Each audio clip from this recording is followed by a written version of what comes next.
So I bought the property in 2016, and I began to gin up things that had been in my mind about what kind of facility I wanted and all those sorts of things.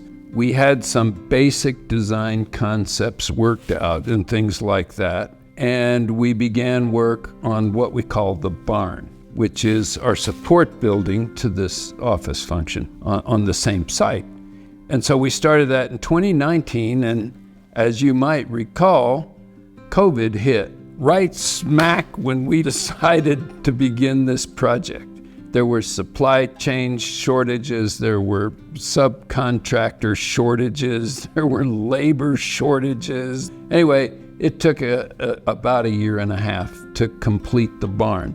And so we also began at the same time a formal rezoning process for this entire site.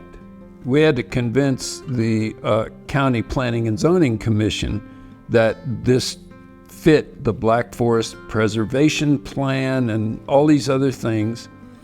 And when they gave it the thumbs up, months and months later, it escalates to the Board of County Commissioners.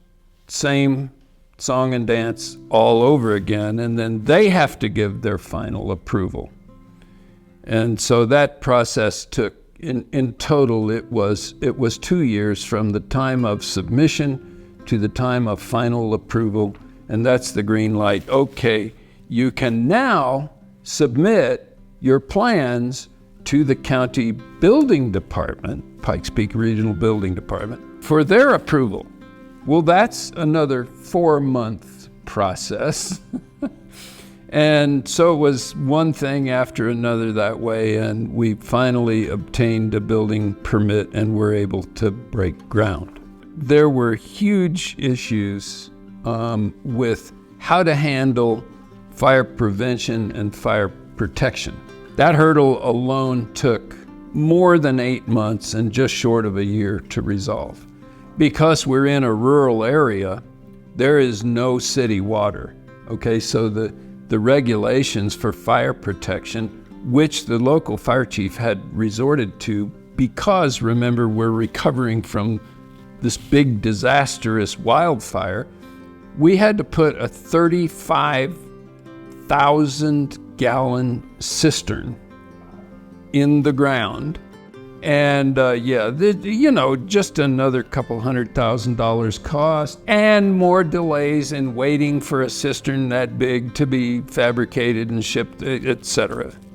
And dead in the middle of the construction of the project, the architect unexpectedly died, which caused further confusion and delay.